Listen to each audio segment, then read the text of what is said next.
নমস্কার সবাইকে। আমি ডাক্তার দীপ বিশ্বাস সুদীপ, ডায়াবেটিস ম্যানেজমেন্টে কাজ করছি দীর্ঘ 7 বছর ধরে। আমি আমার প্র্যাকটিস লাইফে বিভিন্ন রোগী দেখে থাকি, সেই রোগীদের কিছু মিথ বা রোগীদের কিছু ভ্রান্ত ধারণা, সেগুলো নিয়ে কথা বলবো। আজকে যেটা নিয়ে কথা বলবো সেটা খুব ইম্পর্টেন্ট এবং খুব কমন সমস্যা, সেটা হলো ইনসুলিন নিয়ে ভ্রান্ত ধারণা। তো ইনসুলিন নিয়ে অনেক রোগীদের বেশ কিছু ভ্রান্ত ধারণা থেকে থাকে। অনেকেই চিন্তা করে যে ইনসুলিন একবার শুরু করলে আর কখনো বন্ধ করা যাবে না।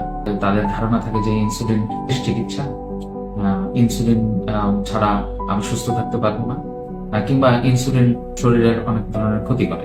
তো এটা নিয়ে প্রথমে বলতে গেলে হলো আমাদের ডায়াবেটিস কেন হয় সেটা নিয়ে একটু আলোচনা করতে আসতে হবে। সেটা হলো আমাদের ডায়াবেটিস মূলত হয় ইনসুলিনের এক হলো অভাব, অথবা ইনসুলিন সঠিকভাবে কাজ করছে। তো দুটো ক্ষেত্রেই আমাদের ইনসুলিন বাইরে থেকে দেওয়ার একটা সুযোগ আছে, যে আমরা ইনসুলিন যদি বাইরে থেকে রোগীকে দিয়ে দিই, তার বডিতে দিয়ে দিই, তাহলে তার সেই ডিফেক্টিভ সিস্টেমটা ঠিক হয়ে যাবে, সুগার নিয়ন্ত্রণ হয়ে যাবে, তার মানে ডায়াবেটিস নিয়ন্ত্রণ হয়ে যাবে।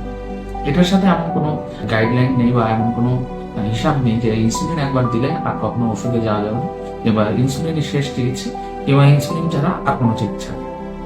এখন বাজারে ইনসুলিন ছাড়া অনেক ধরনের ওষুধ আছে যেগুলো দিয়ে আমরা চিকিৎসা করে থাকি, এবং এমনও অনেক রোগী আছে যাদের ইনসুলিন লং টাইম দেওয়ার পরে তাদের সুইচ করে থাকি আমরা ইনসুলিন থেকে ওষুধে, কিংবা কোনো কারণে তার ওষুধের যে ইনসুলিন ভালো কার্যকর থাকে তখন আমরা ইনসুলিন দিয়ে দিই।